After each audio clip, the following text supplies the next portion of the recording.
Hello friends, स्वागत है आपका हमारे चैनल में। आज हम इस क्लास में एक नया चैप्टर स्टार्ट करेंगे और उसका नाम है तंत्रिका तंत्र, नर्वस सिस्टम। इस चैप्टर की अगर बात करें तो यहाँ पर बेसिकली जो क्वेश्चन बनते हैं वो सबसे पहला तो ब्रेन से क्वेश्चन बनता है, स्पाइनल कॉर्ड से क्वेश्चन बनता है, और ब्रेन के जो पार्ट्स हैं कितने कितने उसके प्रकार हैं, मतलब किसके कितने उसके भाग हैं, और उस भाग में उस पार्ट्स में किस किस पार्ट के अंदर उसके सब डिवीज़न क्या है।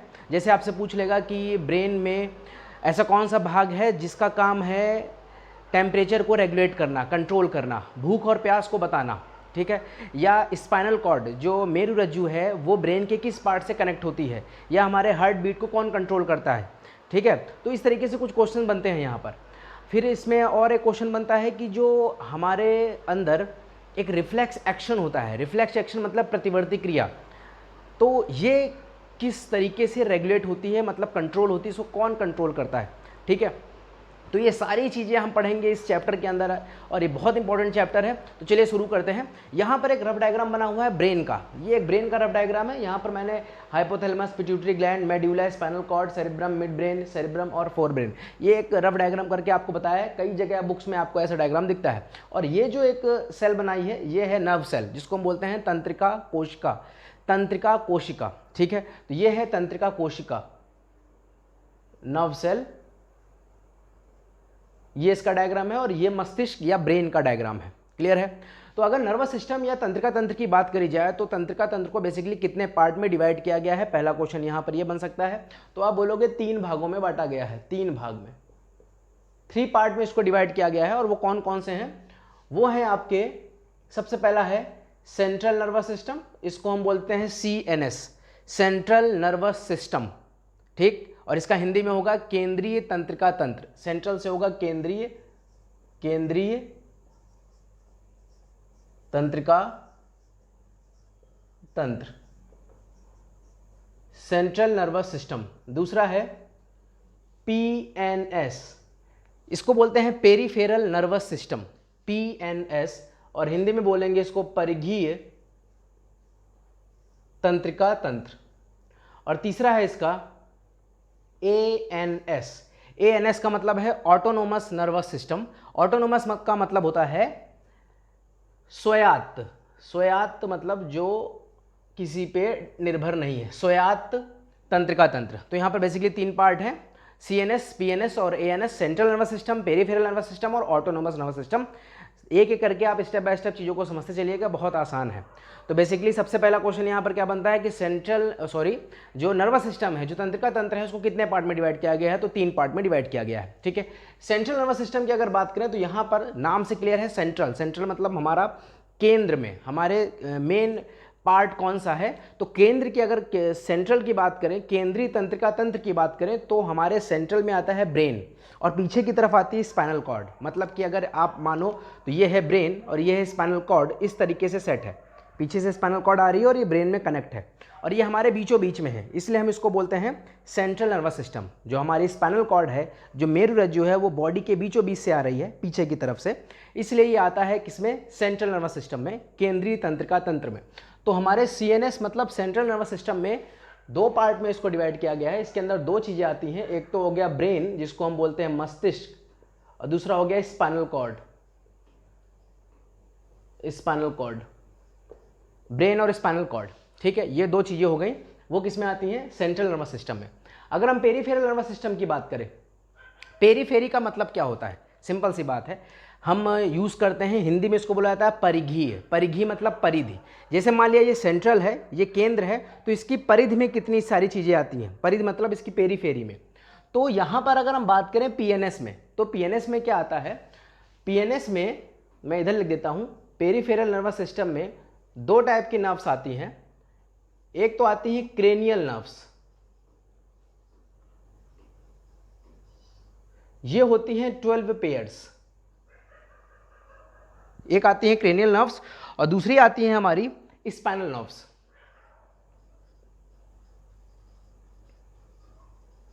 ये आती हैं 31 पेयर। अब बात आती है कि क्रेनियल नर्व्स जो हैं, क्रेनियल का मतलब ही होता है ब्रेन, मतलब ये जो क्रेनियल नर्व्स आती हैं वो कहाँ से निकल के आती हैं? वो आती हैं हमारे ब्रेन मतलब मस्तिष्क से निकल के आती हैं, ये हमारी ब्रेन से निकल के आती हैं। और अगर स्पाइनल नर्व्स की बात करें तो स्पाइनल नर्व्स सिंपल से क्लियर आ रहा है किससे निकल के आ रही हैं, स्पाइनल कॉर्ड से, मतलब इसको हिंदी में बोलते हैं मेरु रज्जु से निकल के आ रहा है। ये कितनी है 31 पेयर, ये कितनी है 12 पेयर्स। तो क्वेश्चन ये भी पूछा गया है कि क्रेनियल नर्व्स कितनी है और स्पाइनल नर्व्स कितनी है। तो 12 और 31 अगर आप इसको ऐड करोगे 3 4 43 पेयर्स टोटल हैं ये, मतलब जो 43 जोड़ा हैं वो किसके अंदर आती हैं, पीएनएस परिघीय तंत्रिका तंत्र। क्लियर हो गया।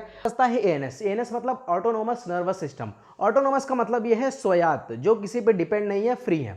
तो बेसिकली ये तो 3 पार्ट हैं, सीएनएस, पीएनएस और एएनएस। यहाँ पर ये चीज़ होती है क्लियर। अब यहाँ पर अगला बात बनती है कि ब्रेन के जो मेन है यहाँ पर सेंट्रल नर्वस सिस्टम, उस सेंट्रल नर्वस सिस्टम में ब्रेन आता है। और ब्रेन और स्पाइनल कॉर्ड की अगर बात करें तो ब्रेन में कितने पार्ट हैं और उनके क्या क्या फंक्शन है। ठीक है, तो यहाँ पर ब्रेन का डायग्राम एक बना हुआ है। अगर ब्रेन या मस्तिष्क की बात करें ब्रेन, तो ब्रेन के बेसिकली यहाँ पर 3 पार्ट हैं। सबसे पहला है अग्र मस्तिष्क, दूसरा है मध्य मस्तिष्क और तीसरा है पश्चिम मस्तिष्क। अग्र मस्तिष्क फोर ब्रेन, मिड ब्रेन, मध्य मस्तिष्क को बोलते हैं मिड ब्रेन और पश्चिम मस्तिष्क को बोलते हैं हिंड ब्रेन। अग्र मध्य और पश्च, अग्र मध्य और पश्च, ये देखिए इधर लिखा बना हुआ है, ये 4 ब्रेन मैंने बनाया हुआ है, ये है 4 ब्रेन। ठीक है, अब अगर बात करी जाए 4 ब्रेन की, तो 4 ब्रेन या अग्र मस्तिष्क के अंदर कितने हैं पार्ट। तो अगर यहां पर मैं आपको बताऊं अग्र मस्तिष्क में, तो यहां पर भी 3 पार्ट आते हैं अग्र मस्तिष्क के अंदर। और सबसे पहला पार्ट है सेरिब्रम। सेरिब्रम, ये हिंदी माध्यम वाले ज़्यादा ध्यान रखें, ये कभी कभी एग्जाम में सीधे ऐसे ही लिख के आ जाता है सेरिब्रम, बट इसको शुद्ध हिंदी में कहा जाता है प्रमस्तिष्क। ये है इसकी हिंदी शुद्ध, सेरिब्रम या प्रमस्तिष्क।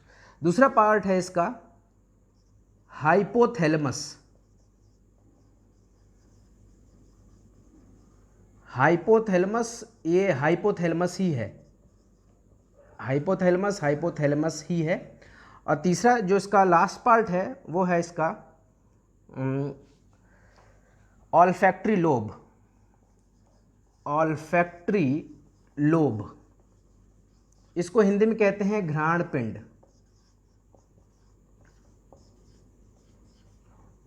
ये हैं इसके 3 पार्ट 4 ब्रेन के। 4 ब्रेन मतलब सेरिब्रम, हाइपोथैलेमस और ऑल्फैक्टरी लोब। फिर आता है मिड ब्रेन। मिड ब्रेन का एक पार्ट है और उसका नाम है आपका ऑप्टिक लोब।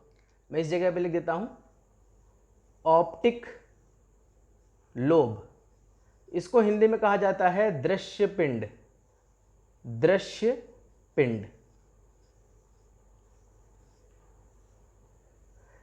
क्लियर हो गया। तो 4 ब्रेन, मिड ब्रेन। अब आता है हिंड ब्रेन। हिंड ब्रेन की अगर बात करें तो यहां पर भी फर्दर 3 पार्ट हैं। सबसे पहला पार्ट है उसको बोलते हैं सेरिबेलम। सेरिबेलम, ये हिंदी में ऐसे ही लिख किया जाता है देवनागरी लिपि में सेरिबेलम, बट शुद्ध हिंदी की अगर बात करें तो उसका मतलब, इसका जो नाम है वो है अनुमस्तिष्क। ये सेरिब्रम है, ये सेरिबेलम है। दूसरा है पोन्स।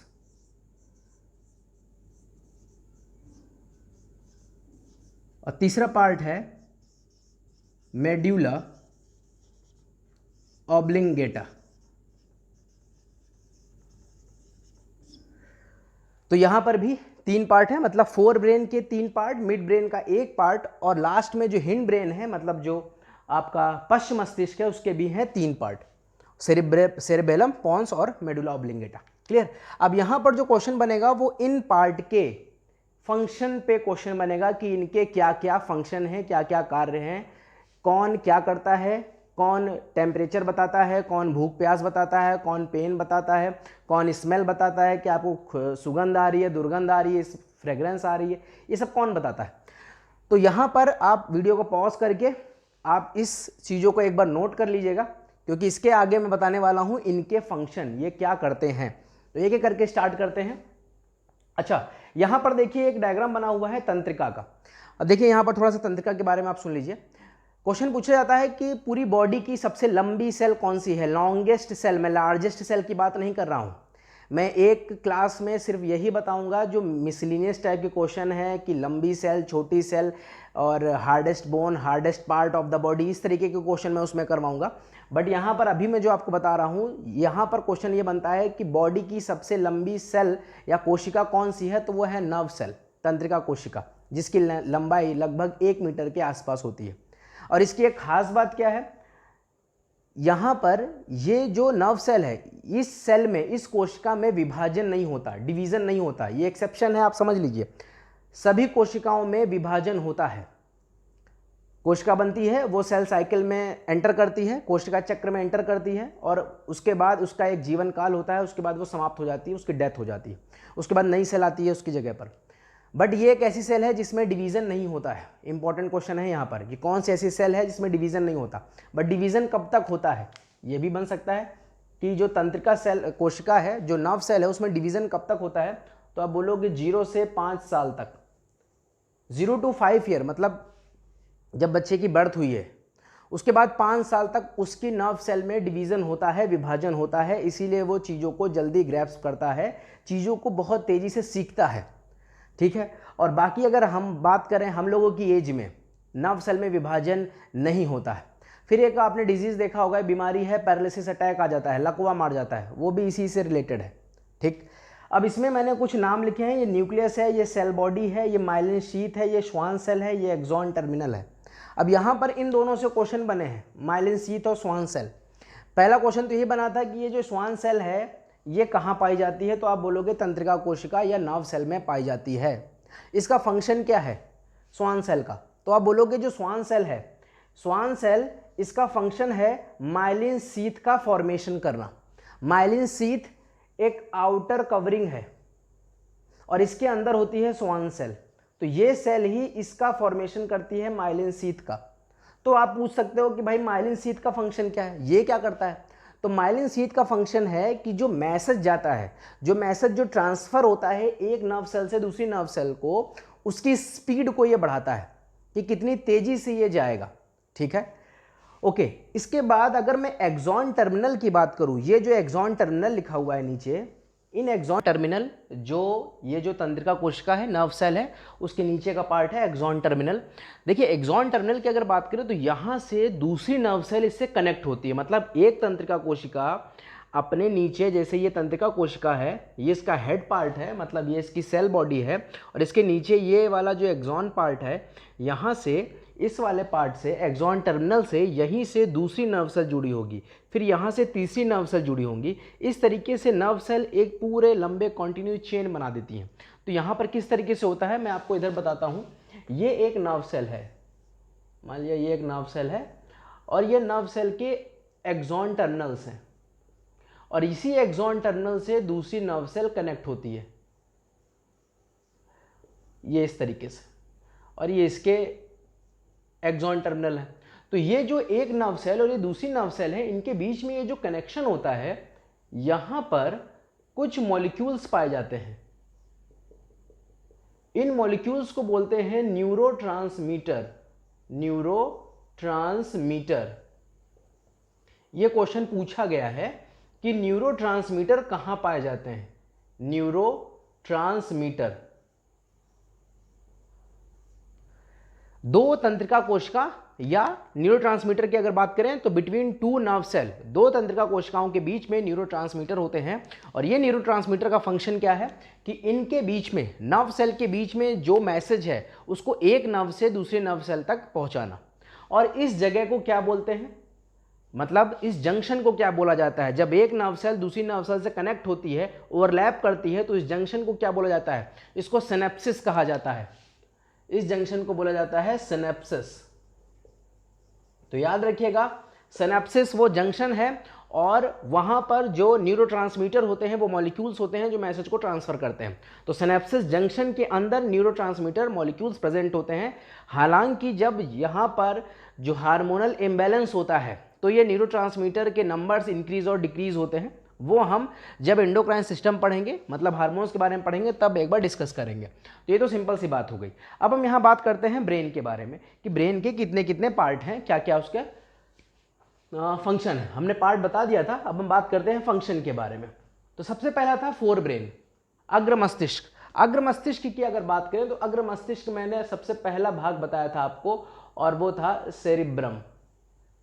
सेरिब्रम, सेरिब्रम को हिंदी में भी सेरिब्रम ही लिखते हैं।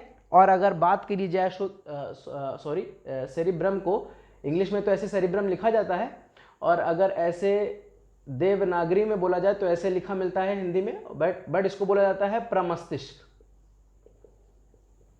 अब बात यहां पर आती है कि इसके क्या क्या फंक्शन है। तो सबसे पहला क्वेश्चन जो सबसे इंपॉर्टेंट है, कई बार पूछा गया है कि ब्रेन का सबसे बड़ा part, largest part of human brain, वो है सेरिब्रम। क्लियर हो गया, मतलब प्रमस्तिष्क पूरे मस्तिष्क का सबसे बड़ा भाग है। अब इसके अंदर भी 4 भाग होते हैं, मतलब सेरिब्रम जो है वो फर्दर 4 पार्ट में डिवाइड है। और वो कौन कौन से पार्ट हैं, यहां पर ए, बी, सी और डी, ये मैं 4 पार्ट बता रहा हूं। ये पहला पार्ट है, इसको बोलते हैं फ्रंटल। फ्रंटल। दूसरे पार्ट को बोलते हैं पेरिटल। तीसरे पार्ट को बोलते हैं ऑसिपिटल। फ्रंटल, पेरिटल, ऑसिपिटल, और चौथा है फ्रंटल, पेरिटल, ऑसिपिटल, और एक पार्ट है लास्ट, वो आपका है temporal. Temporal. Temporal, frontal, parietal, occipital और टेम्पोरल। दिमाग से स्किप कर गया ये वाला 4th part. Frontal, parietal, occipital, temporal, ये इसके 4 पार्ट हैं। ये पार्ट किसके हैं, ये हैं आपके सेरिब्रम, मतलब जो प्रमस्तिष्क है उसका सबसे बड़ा भाग है ब्रेन का, और उसके अंदर ही ये चारों पार्ट आते हैं। इनके अपने अलग अलग फंक्शन है, मतलब फ्रंटल का अलग फंक्शन है, पेरिटल का अलग फंक्शन है, ऑसिपिटल का अलग फंक्शन है, टेम्पोरल का अलग फंक्शन है। अगर मैं फ्रंटल की बात करूं तो फ्रंटल का काम है ऐच्छिक क्रियाएं करता है। ऐच्छिक क्रिया और बुद्धि या बौद्धिक क्षमता का विकास करता है। बौद्धिक क्षमता, जो आपकी इंटेलिजेंस पावर है उसको ये कंट्रोल करता है। पेरिटल का मेन फंक्शन है दर्द, स्वाद और स्पर्श, मतलब आपको कोई टच कर रहा है, पेन है, टेस्ट है, ये जो बता रहा है वो है पेरिटल बताता है, पेरिटल। ऑसिपिटल का मेन फंक्शन है प्रकाश संवेदी। प्रकाश संवेदी, प्रकाश संवेदी चीज़ों का मतलब ये है कि जो फोटो इम्पल्सन है, मतलब जो भी प्रकाश संबंधी जो भी मैसेज मिलते हैं, इम्पल्स मिलते हैं, वो इसको बताता है, वो है ऑसिपिटल। और लास्ट है टेम्पोरल। टेम्पोरल का मेन फंक्शन है सुनना व समझना, मतलब किसी चीज को समझना और सुनना, वो किसके अंदर आता है, वो आता है टेम्पोरल के अंदर। ठीक है, तो फ्रंटल, पेरिटल, ऑसिपिटल और टेम्पोरल, ये हैं इसके 4 पार्ट। और ये 4 पार्ट किसके भाग हैं, ये हैं सेरिब्रम, मतलब प्रमस्तिष्क के पार्ट हैं, और ये ब्रेन का सबसे बड़ा पार्ट है। क्लियर हो गया, ओके। सेरिब्रम के बाद जो नेक्स्ट पार्ट था वो मैंने बताया था आपको, हाइपोथैलेमस। इससे क्वेश्चन सबसे ज्यादा बनता है कि बॉडी में टेम्परेचर को कौन कंट्रोल करता है, मतलब आपको ठंड लग रही है या गर्मी लग रही है, ये कौन बताता है, ये बताता है हाइपोथैलेमस। तो सेकंड पार्ट है हाइपोथैलेमस। हाइपोथैलेमस, इसको ऐसे ही लिखते हैं हिंदी में भी। ये बताता है टेम्परेचर, वो या तो गर्म हो सकता है या तो ठंडा हो सकता है, वो दोनों ही हैं, कुछ भी हो सकता है। ये टेम्परेचर को बताता है। दूसरा ये क्या बताता है आपको, भूख और प्यास, हंगर और थ्रस्ट। हंगर और थ्रस्ट मतलब भूख और प्यास को बताने वाला कौन है, वो भी है हाइपोथैलेमस। और टेम्परेचर को बताने वाला कौन है, वो है हाइपोथैलेमस। ओके, इसके बाद आता है अब अगला हमारा पार्ट है, और वो है ऑल्फैक्टरी लोब। ऑल्फैक्टरी लोब बताया था मैंने अभी आपको। ऑल्फैक्टरी लोब को बोलते हैं घ्राण पिंड। ऑल्फैक्टरी घ्राण का मतलब ही होता है किसी चीज को सूंघना, स्मेल। ठीक है, तो ये सुगंध और दुर्गंध, सुगंध और दुर्गंध, सुगंध और दुर्गंध मतलब स्मेल और फ्रेग्रेंस, इन दोनों को बताने वाला कौन सा पार्ट है, वो है आपका ऑल्फैक्टरी लोब। तो यहां पर मैंने आपको तीनों पार्ट बता दिए फोर ब्रेन के। सबसे पहला था आपका सेरिब्रम, प्रमस्तिष्क, उसके चार पार्ट थे, फ्रंटल, टेम्पोरल, पेरिटल और ऑसिपिटल। फिर सेकंड है हाइपोथैलेमस और थर्ड है ऑल्फैक्टरी लोब। उसके बाद आता है मिड ब्रेन। मिड ब्रेन ये इस जगह पे बना हुआ है, ये है मिड ब्रेन, यहां पर मैंने लिखा है मिड ब्रेन। ये था फोर ब्रेन, यहां से यहां तक है फोर ब्रेन। ठीक है, ये है सेरिब्रम, सबसे बड़ा पार्ट है ये फोर ब्रेन का, ये है फोर ब्रेन का। तो मिड ब्रेन की अगर बात करें तो मिड ब्रेन में सिर्फ एक ही पार्ट था और वो था ऑप्टिक लोब। ऑप्टिक लोब, इसका मेन फंक्शन है दृश्य। ऑप्टिक, दृश्य मतलब विजन, देखने की जो क्षमता है उसका जो विकास करता है वो है ऑप्टिक लोब। अच्छा, एक चीज और याद रखिएगा, अभी मैंने जो मिड ब्रेन से पहले जो मैंने फोर ब्रेन का पार्ट एक बताया है, और वो लास्ट पार्ट मैंने बताया था ऑल्फैक्टरी लोब, जो आपको स्मेल बताता है, फ्रेग्रेंस और स्मेल मतलब सुगंध और दुर्गंध। वो ह्यूमन बीइंग से ज़्यादा व्हेल, शार्क और डॉग, इन सब में ज़्यादा डेवलप होता है। वो जल्दी पहचान समझ जाते हैं कि कौन है, वो स्मेल करके ही समझ जाते हैं। ठीक है, याद रखिएगा ये बात। कुत्ते में, व्हेल में, शार्क में, इनमें ये ज़्यादा डेवलप होता है, और वो पार्ट है ऑल्फैक्टरी लोब मतलब घ्राण पिंड। वो आता है फोर ब्रेन के अंतर्गत, अभी मैंने बताया आपको। अब लास्ट है वो है आपका हिंड ब्रेन मतलब पश्च मस्तिष्क। इसके भी तीन पार्ट हैं। सबसे पहला पार्ट है, ये लिखा हुआ है सेरिबेलम। सेरिबेलम को बोलते हैं अनुमस्तिष्क। अनुमस्तिष्क अभी बताया मैंने आपको। ये है फोर ब्रेन, ये आता है मिड ब्रेन, और ये आता है हिंड ब्रेन मतलब पश्च वाला, और यहीं पर है सेरिबेलम जिसको हम छोटा दिमाग कहते हैं, पीछे छोटा दिमाग है। ये सबसे इंपॉर्टेंट है। अब ये किस तरीके से है, यहां पर सबसे पहला क्वेश्चन क्या बनता है, बहुत इंपॉर्टेंट है ये, कि ब्रेन का सेकंड लार्जेस्ट पार्ट कौन सा है, मतलब मस्तिष्क का दूसरा सबसे बड़ा भाग कौन सा है। तो आप बताओगे कौन सा है, ये है आपका सेरिबेलम या अनुमस्तिष्क, सेकंड लार्जेस्ट पार्ट। ध्यान समझिएगा, दूसरा सबसे बड़ा भाग, पहला था सेरिब्रम प्रमस्तिष्क, दूसरा है सेरिबेलम अनुमस्तिष्क। इसकी अगर बात करें तो इसका क्या क्या फंक्शन है। सबसे पहला इसका फंक्शन है, ये सीखने का केंद्र है। सीखने का केंद्र मतलब नई नई चीज़ों की सीखने की इच्छा होती है लोगों के अंदर, कि मुझे ड्राइविंग सीखनी है, मुझे सिंगिंग सीखनी है, मुझे गिटार बजाना है, मुझे यहाँ जाना है, मुझे वहाँ जाना है। और कुछ लोग कहते हैं हाँ ठीक है, आज छुट्टी है तो आज रेस्ट करूँगा। तो ज़्यादा डेवलप है, अगर ज़्यादा चीज़ें सीखने का मन करता है तो वो चीज़ें आपके अंदर ज़्यादा डेवलप है। तो अगर यहाँ पर मैं बात करूँ, सबसे मेन इंपॉर्टेंट फंक्शन है वो है सेंटर फॉर लर्निंग, सीखने का केंद्र है ये, सीखने का केंद्र। दूसरा इसका मेन फंक्शन क्या है, क्वेश्चन पूछा गया है कि कोई व्यक्ति जो सीधी रेखा में चलता है। देखो, सीधी रेखा का मतलब ये है कि अगर कोई एक डायरेक्शन में चल रहा है तो उस चलने में, उस लोकोमोशन में ब्रेन का कौन सा पार्ट उसको हेल्प करता है, तो वो भी है अनुमस्तिष्क। जो बेलम है, सेरिबेलम, ये वाला पार्ट अनुमस्तिष्क, ये चलने में सहायता करता है, लोकोमोशन में। कभी कभी आ जाता है सीधी रेखा में चलना, सीधी रेखा, स्ट्रेट लाइन, वो भी सही होगा यहां पर। और यहां पर क्या है, और इसका क्या फंक्शन है, अल्कोहल कंजम्पशन में ये क्वेश्चन पूछा गया है कि अल्कोहल को कंज्यूम करने पर ब्रेन का कौन सा पार्ट डिस्टर्ब हो जाता है। तो मैं बता रहा हूं, अल्कोहल को कंज्यूम करने पर यही वाला पार्ट अनुमस्तिष्क ही डिस्टर्ब हो जाता है। मतलब अल्कोहल लेने पर ये अनुमस्तिष्क भाग प्रभावित होता है। जब अल्कोहल लेंगे तो अनुमस्तिष्क का भाग प्रभावित होगा। तो एक चीज़ और याद रखिएगा, जब आप अल्कोहल कंज्यूम करते हैं, कोई व्यक्ति जब अल्कोहल कंज्यूम करता है तो क्या वो चलेगा सीधी रेखा में, क्योंकि अभी मैंने बताया था कि वो स्ट्रेट लाइन में चलने में हेल्प करता है, तो वो सीधी रेखा में नहीं चल पाएगा। तो यहाँ से ये भी चीज़ आप इंटरलिंक कर सकते हैं कि अल्कोहल पीने में ये अनुमस्तिष्क डिस्टर्ब हो जाता है, जिसकी वजह से वो व्यक्ति चलने में कहाँ से चलेगा, क्योंकि जब ये वाला पार्ट डिस्टर्ब हो चुका है। दूसरी बात, बोलने की क्षमता, मतलब जो लोगों की वॉइस कैपेसिटी है कि किससे कितना बोलना है, किससे कितना लिमिटेड बोलना है, कहाँ तक बोलना है, हवा में कहाँ तक बातें फेंकनी है, ये जो क्षमता होती है बोलने की, वो भी कौन कंट्रोल करता है? अनुमस्तिष्क। तो जब अल्कोहल कंज्यूम कर लोगे तो ये वाला पार्ट डिस्टर्ब हो जाएगा, तो क्या आप ठीक से बोल पाएंगे? नहीं।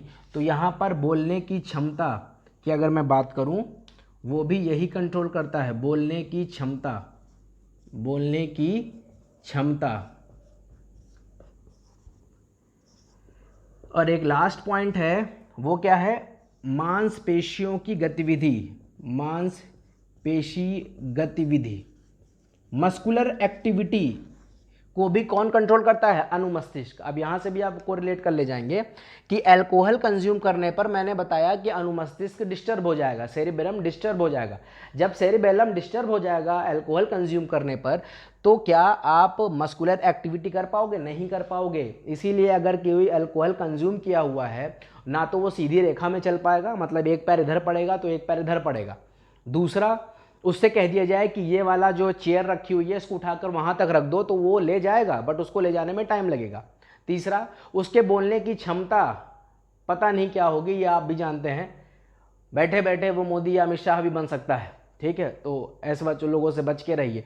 तो यहाँ पर अनुमस्तिष्क के बहुत सारे फंक्शन हैं, ये सेकेंड लार्जेस्ट पार्ट है ह्यूमन ब्रेन का, ये इंपॉर्टेंट है, दूसरा सबसे बड़ा भाग है, ठीक है, ओके।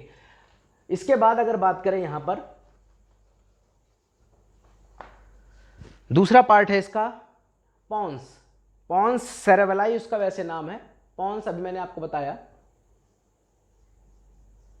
पॉन्स, पॉन्स का फंक्शन क्या है? पॉन्स का फंक्शन है रेस्पिरेशन रेट, श्वसन दर को कंट्रोल करता है। श्वसन दर, रेस्पिरेशन रेट को कंट्रोल करता है। ये कौन सा पार्ट? पॉन्स। और तीसरा पार्ट है मेड्यूला ऑब्लिंगेटा, ये देखिए लिखा हुआ है, ये मेड्यूला, ये मेड्यूला वाला पार्ट है, मेड्यूला ऑब्लिंगेटा, ये मेड्यूला।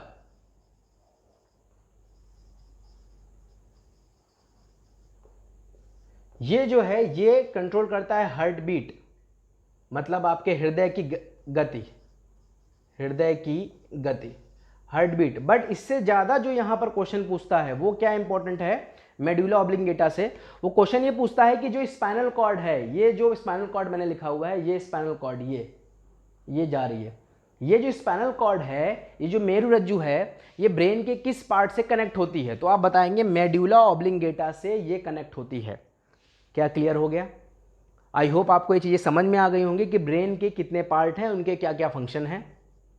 नर्व सेल क्या है, सबसे बड़ी सबसे लंबी सेल कौन सी है, माइलिन शीथ का फंक्शन क्या है, स्वान सेल क्या करता है, ठीक, कौन किसको बनाता है, नर्व सेल को कितने पार्ट में ब्रेक किया गया है, ठीक है।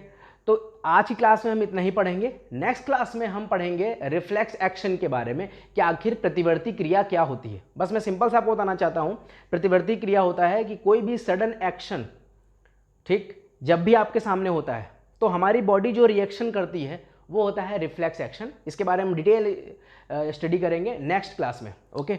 आई होप आपको ये वीडियो पसंद आया होगा। इसको ज़्यादा से ज़्यादा आप लाइक करिए, शेयर कीजिए। Thank you.